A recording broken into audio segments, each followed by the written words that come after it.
Magandang umaga mga kahuan, narito na ang ulat sa panahon today.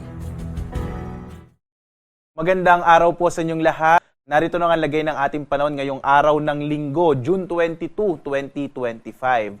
At sa ating latest satellite images, makikita natin wala tayong minomonitor na low pressure area sa loob at labas ng Philippine Area of Responsibility. At ang umiiral sa ngayon ay ang southwest monsoon o hanging habagat, partikular na dito sa may kanlurang bahagi ng Luzon at Kabisayaan. Makikita natin may mga kaulapan dito, partikular na sa may kanlurang bahagi ng Luzon, kaya inaasahan natin ngayong araw malaki yung tsansa ng mga pag-ulan at maulap na kalangitan sa bahagi ng Bataan, Zambales, gayon din sa may Pangasinan.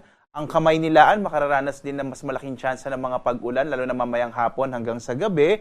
At ang bahagi po ng Batangas, Cavite, Occidental Mindoro at Palawan. Dulot nga yan ng southwest monsoon o hanging habagat na muling nagbabalik at makakaapekto, partikular na nga dito sa may kanlurang bahagi ng Luzon at Visayas. Magpapatuloy yan para sa linggong ito, no? Sa mga susunod pa po ng mga araw, kaya asahan natin ang maulap na kalangitan na mas malaking tsansa ng mga pag-ulan sa kanlurang bahagi ng ating bansa.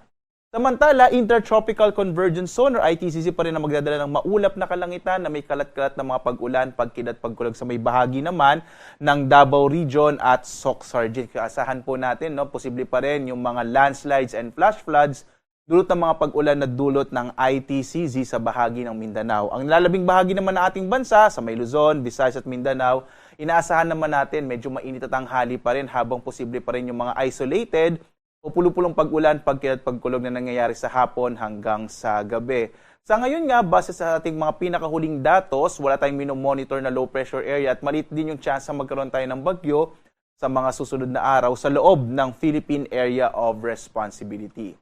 At dito nga sa may bahagi ng Luzon, inaasahan pa rin natin ang malaking tsansa ng mga pag-ulan sa may bahagi ng Zambales, Pangasinan, kasama yung Bataan, dito sa may Metro Manila, sa may Batangas, Cavite at Occidental Mindoro. Again, dulot po yan ng southwest monsoon o habagat. At kadalasan, isa po sa mga katangian ng southwest monsoon, maliban sa mga thunderstorm sa hapon hanggang sa gabi at maulap na kalangitan, nangyayari din yung mga pag-ulan bandang madaling araw. So sa mga umaalis po ng opisina at mag-aaral po, no, pagdating ng madaling araw, asahan nyo malaki yung tsansa din ng mga pag-ulan. Sa lalabing bahagi naman ng ating bansa, sa may area ng Northern Luzon, gayon din sa lalabing bahagi ng Central Luzon, ng Southern Luzon, kasama yung Bicol Region, asahan naman natin medyo mainit at tanghali habang posible ang mga thunderstorms sa hapon hanggang sa gabi. Ang agwat nga ng temperatura natin sa Lawag, 25 to 32 degrees Celsius. Mainit pa rin sa Tuguegarao, nasa 26 to 36 degrees Celsius. Sa Baguio naman, 17 to 24 degrees Celsius. Sa Kamaynilaan, nasa 26 to 32 degrees Celsius. Habang sa Tagaytay, 24 to 30 degrees Celsius. Sa Legazpi naman sa Bicol Region, 26 to 32 degrees Celsius. Sa may bahagi naman ng Palawan, sa pag-iral din ng southwest monsoon, ay makararanas pa rin ng malaking tsansa ng maulap na kalangitan na may mga pag-ulan. Agwat ang temperatura sa Calayan Islands, 24 to 30 degrees Celsius. Sa may Puerto Princesa naman, 24 to 29 degrees Celsius. Ang malaking bahagi naman ng Kabisayaan ngayong araw ay makararanas naman ng mga pulupulong pag-ulan, pagkidlat, pagkulog sa hapon hanggang sa gabi. Agwat ang temperatura natin sa Iloilo, 25 to 32 degrees Celsius. Sa Cebu naman, 25 to 31 degrees Celsius. Sa Tacloban, 26 to 32 degrees Celsius.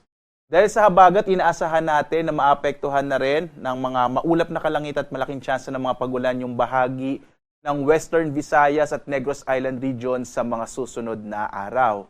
Ang malaking bahagi naman ng Mindanao, partikular na sa may silangang bahagi ng Mindanao, yung Davao region po at Soc-Sargent, makararanas ng maulap na kalangitan na may mga pag-ulan dulot ng ITCZ or Intertropical Convergence Zone.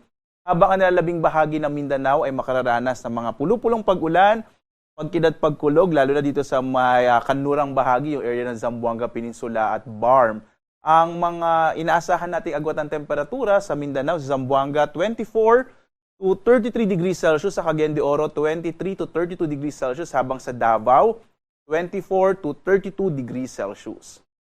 Sa lagay naman ng ating karagatan, sa ngayon po, no, banayad hanggang sa katamtaman ng ating inaasahang magiging kondisyon o lagay ng ating karagatan. Sa ngayon, ligtas naman pumalaot. Wala po tayong nakataas na gale warning. Kaya maaring pumalaot ang mga sasakyang pandagat, kahit yung mga maliliit na mga bangka sa mga baybayin ng ating bansa. Gayun pa man, nagpapabala pa rin po ang pag-asa sa mga potensyal ng biglang paglakas ng alon. Kung minsan po, pag may mga thunderstorms, minsan lumalakas po yung alon ng karagatan. Kaya iba yung pag-ingat pa rin po, lalong-lalo na yung mga maliliit na mga sasakyang pandagat.